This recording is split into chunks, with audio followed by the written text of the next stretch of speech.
Assalamualaikum warahmatullahi wabarakatuh. Perkenalkan, nama saya Rifdi Paldi dari kelas 7 C Akuntansi Manajerial. Di sini saya akan menjelaskan alokasi biaya Departemen Pendukung.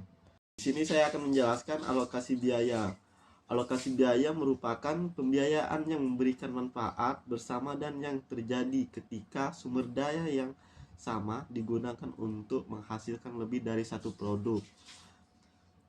Hal ini dapat dicontohkan seperti biaya mesin fotokopi pada kantor konsultan yang mendukung aktivitas pelayanan lebih dari satu jenis. Oleh karena itu, biaya mesin fotokopi akan dibebankan kepada masing-masing jenis jasa dan proporsional. Di sini dapat kita ketahui ada tipe departemen. Yang pertama, departemen produksi, yaitu bertanggung jawab secara langsung pada pembuatan produk atau jasa ke pelanggan. Yang kedua yaitu departemen pendukung, yaitu menyediakan pelayanan pendukung yang diperoleh oleh departemen produksi. Di sini kita perlu ketahui jenis-jenis dasar alokasi. Yang pertama, departemen produksi membutuhkan jasa pendukung. Oleh sebab itu, biaya departemen pendukung ditimbulkan oleh aktivitas departemen produksi. Faktor-faktor yang menyebabkan adalah variabel atau aktivitas dalam departemen produksi yang menyebabkan munculnya biaya jasa pendukung. Dalam memilih dasar pengalokasian biaya departemen pendukung, berbagai usaha harus dilakukan untuk mengidentifikasi faktor penyebab yang sesuai atau penggerak biaya. Menggunakan faktor penyebab akan menghasilkan biaya produksi yang lebih akurat. Selanjutnya, jika faktor penyebab diketahui, para manajer dapat mengontrol konsumsi jasa pendukung dengan lebih baik.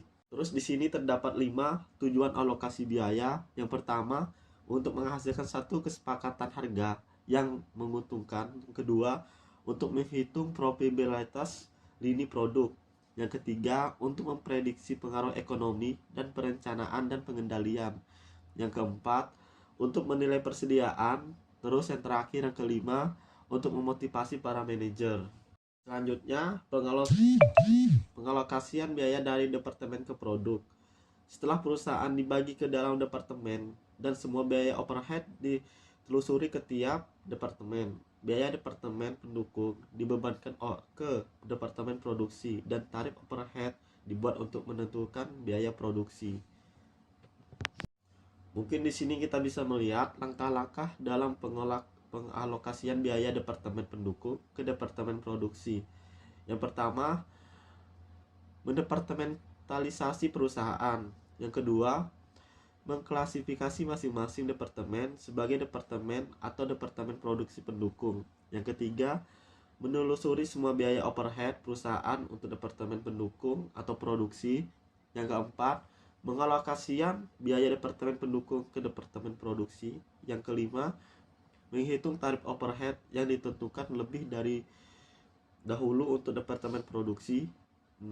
Mengalokasikan biaya overhead pada unit produk individual dengan tarif overhead yang ditentukan terlebih dahulu. Di sini ada contoh menggerak biaya yang mungkin untuk departemen pendukung.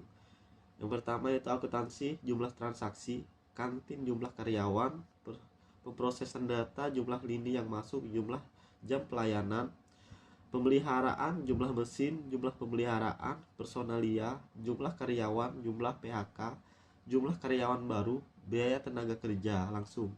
Terus listrik, jumlah kilowatt, jumlah mesin, dan yang terakhir pembelian, yaitu jumlah pesanan dan jumlah biaya pesanan. Mungkin itu saja penjelasan saya tentang alokasi biaya departemen pendukung. Mungkin sekian, terima kasih atas perhatiannya.